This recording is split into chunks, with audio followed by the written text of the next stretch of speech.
Results for 40 seats in Mizoram will be declared today. It is 21, which is the magic number, the halfway mark as far as Mizoram is concerned. And like I said, it is regional parties that are locked in the key contest. The MNF and the ZPM are the main contenders in the Mizoram polls.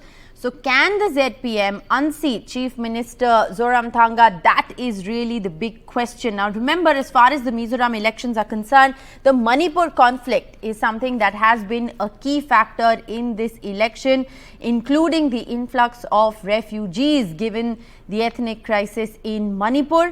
Why is Mizoram being, why is counting taking place in Mizoram today when all 4 states actually saw the counting yesterday? Well, it is a decision that was taken by the Election Commission of India to postpone counting by a day after pressure from civil society organizations. The Election Commission had given in to the demand about counting day.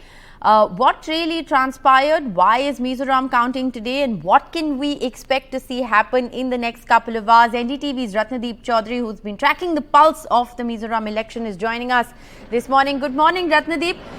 Counting is going to be beginning in a short while from now, and there'll be a clear picture that will emerge as far as Mizoram is concerned. The exit polls have pretty much given this election to the ZPM if that figure is to hold. But break it down for us. For starters, explain to our viewers, why is Mizoram seeing counting happen 24 hours after the other states?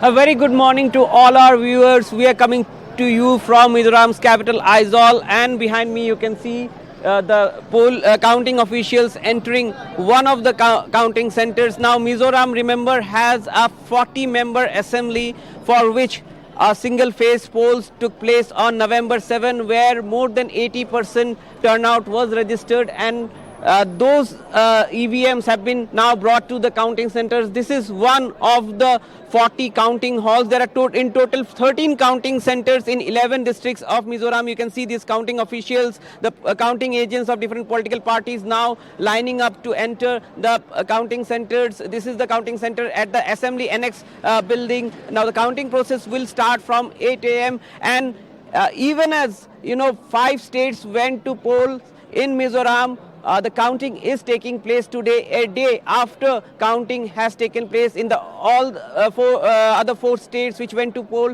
This is precisely because ever since the date of polling and date of counting was declared by Election Commission of India, the church bodies, the NGOs, the civil society, and even the political parties came together to request Election Commission of India that they want that the counting date should not be on a Sunday, because in Mizoram Sunday is a holiday. It is considered as a day of worship. Nothing else happens on Sunday. It is a Christian majority state. Remember, over 87% of the population are Christians, and therefore, in fact, there were protests as well happening in Aizawl and other parts of Mizoram against Election Commission. So, Election Commission, considering the request, considering the protest, decided to postpone the counting by 1 day. However, today, even as the EVMs will open up, we will get to know the fate of 174 candidates, including 16 women who are in the fray. Some of the big names are Chief Minister Zoramthanga.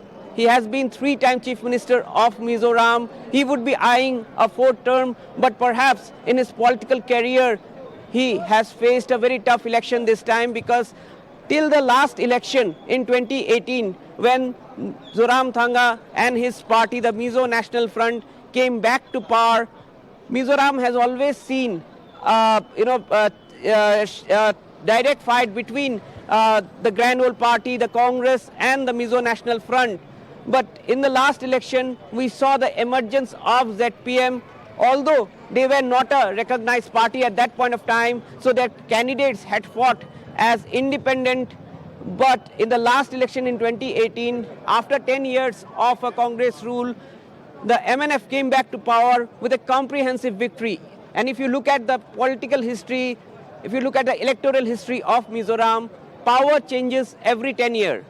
So whether that trend will be followed this time, or we will see a new trend. And there is a possibility of a new trend, as exit polls have also predicted, because in the run-up to the elections, when we came here for pre-poll stories, we did see that the new regional political party, ZPM, Zoram's People Movement, which is a recognized party now, definitely was able to create a wave. Whether that wave has translated into the votes, we'll get to know in couple of hours. But what is important to note is that apart from MNF, apart from Congress, ZPM has also contested all the 40 seats. BJP has contested 23 seats. Now, if you look at the big names, apart from Chief Minister Zoramthanga, you have ZPM's Chief Ministerial face, Lalduama. Now, Lalduama is a very interesting political character. He was a former IPS officer, somebody who was in his initial days in IPS in charge of security of former Prime Minister late Indira Gandhi, and then he joined politics. He became a member of parliament from Mizoram, and when the anti-defection law came into being, Lalduama became the first MP in the country to be disqualified, but now he leads this party. But it was the fight is between ZPM and the MNF, but in case none of these two parties are able to get the magic figure, then the national parties would come to play. Then parties like the Congress, yes, which only won 5 seats last time, would come to play, and also the BJP, which is waiting in the wings. Remember, it has opened its account in Mizoram with 1 seat last year, and this time would like to not only increase its number but also be a part of the government if neither of the national regional parties are able to cross the magic figure. All right. So, will one of the regional parties touted, according to the exit polls, going to be the ZPM? Can it actually cross that magic number of 21, or will perhaps the Congress or the BJP have a chance to partake in government formation in Mizoram? All of those are questions that will be answered in a short while from now. Thanks very much, Ratnadip, for joining us.